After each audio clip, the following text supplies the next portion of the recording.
Welcome to the Learning Pines YouTube. We hope this video helps. You'll start by confirming the physical setup.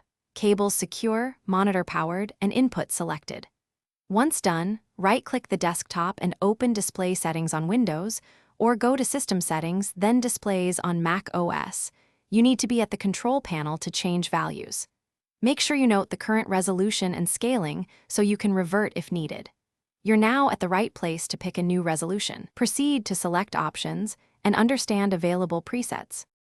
Now choose the resolution closest to your monitor's native spec. This gives the sharpest image. If items become tiny, change the scaling percentage to keep text readable.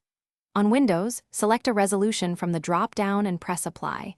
On macOS, pick Scaled and choose an option. Once you apply, your system will preview the change. Make sure to confirm if it looks correct. If you don't confirm, the system will automatically revert, so you have a safety net. Finish by verifying sharpness, UI scale, and refresh rate.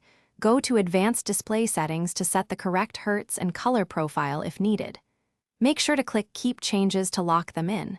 If the screen goes blank or distorted, wait for the auto-revert. If it does not, reboot into safe mode to restore the previous resolution. As a key troubleshooting tip, update or reinstall your graphics driver. Many missing resolutions or artifacts stem from